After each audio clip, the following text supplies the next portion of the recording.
गए हैं। आप अध्यक्ष हैं राष्ट्रीय किसान सभा के। रामाशीष राय जी, बहुत बहुत स्वागत है, आपने समय दिया।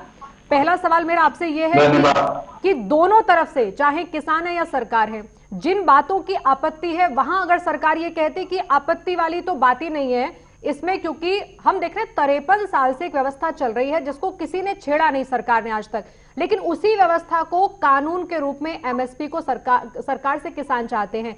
क्या ये मुमकिन है? और अगर मुमकिन नहीं है तो सरकार क्या इस समय सिर्फ एक समय निकाल रही है कि थोड़ा समय निकल जाए तो शायद ये आंदोलन टल जाएगा? देखिए, यह मुमकिन है। किसान को एमएसपी मिलनी चाहिए जी, और ये कानून उसको अधिकार दिलाया जा सकता है। किसान यही पूरे देश की बात देश के समक्ष रखना चाहते हैं, रखे भी हैं कि हमें जो सरकार ने एमएसपी तय किया है वो एमएसपी हमें मिलनी चाहिए।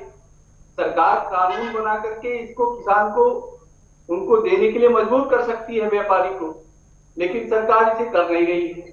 किसान की मांग जायज है।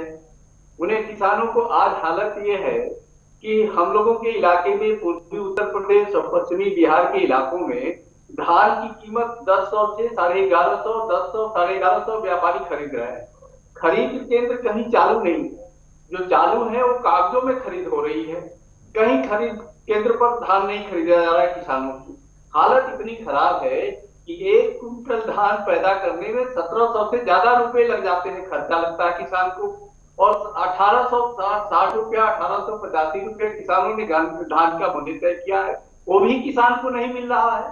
तो हालात इतनी बदतर हालत है कि चाहे कोई भी सरकार हो, सरकारें आती हैं जाती हैं, पिछली सरकार हो चाहे वर्तमान सरकार हो, लेकिन किसान लुट रहा है, पीट रहा है। किसान को उसके उत्पादन का लाभकारी मूल्य दिलाने की बात आई थी। स्वामीनाथन कमेटी ने भी ये बात रखी है कि किसान के उत्पादन का जो लागत लगता है उसके 1.5 गुना मिलना चाहिए, लेकिन उसकी लागत निकलना मुश्किल हो गई है किसान की, और इसलिए किसान की हालत दिन प्रतिदिन खराब होती जा रही है। वो आत्महत्या करने के लिए विवश हो रहा है। उसके बच्चों की पढ़ाई नहीं हो पा रही है, उसके परिवार के लोगों की दवाई नहीं हो पा रही है, और इसी तरह से खेती जो है, लोग खेती बोना छोड़ रहे हैं। कुछ लोगों का गांव में ऐसा मैंने देखा कि लोग कह रहे हैं कि हम भर्ती लगाए, उसका लागत भी ना निकले, तो ऐसी खेती करने से क्या फायदा है। इसलिए आज किसान मजबूर होकर के सड़क पर उतरा है। कितने दिन तक, आजादी के 70 वर्ष हो गए, कितने दिन तक गांव को उजाड़ा जाएगा और किसान को लुटा पिटा छोड़ करके उनको आत्महत्या करने के लिए विवश किया जाएगा।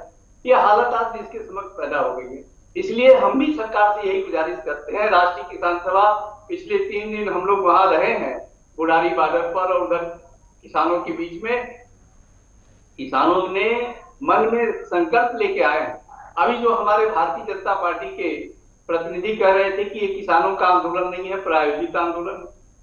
कहीं ऐसा नहीं है प्रायोजित आंदोलन। पूरे बिहार, उत्तर प्रदेश, पूरे देश के किसान चाहते हैं। गांव गांव इस किसान आंदोलन की चर्चा हो रही है। सबकी इच्छा है कि सरकार एमएसपी को कानूनी दर्जा प्रदान करे, लेकिन सरकार पता नहीं। ठीक है, रामाशीष राय जी आपके पास लौटेंगे। एक बड़ी अपडेट सुना रही है सरकार किसानों के बीच। 5वें दौर की बैठक खत्म हो गई है। समय की बड़ी अपडेट, सरकार किसान नेताओं के बीच में चल रही 2 बजे से बैठक फिलहाल खत्म हो गई है। 9 दिसंबर को फिर से बैठक हो सकती है और 4 दिन के बाद फिर से आमने सामने सरकार किसान के प्रतिनिधि बैठ सकते हैं, क्योंकि अभी संकेत ये मिल रहे हैं कि कोई नतीजा नहीं निकल पा रहा है बातचीत से भी, यानी किसी समाधान पर, किसी फाइनल नतीजे पर सरकार या फिर किसान नहीं पहुंच पा रहे हैं। किसान जो इस समय प्रतिनिधि मिलने के लिए बैठक में गए थे सरकार से, वो साफ तौर पर कह रहे हैं कि उन्हें लिखित में जवाब से कुछ कम नहीं चाहिए। संशोधन का सवाल नहीं है, कानूनों को वापस लिया जाए। ऐसे कानून होने चाहिए जो किसानों को समझ आए और जिसके बारे में किसान अपने आप न सिर्फ उनका इंप्लीमेंट कर सके, उनको समझ सके, उनका फायदा उठा सके,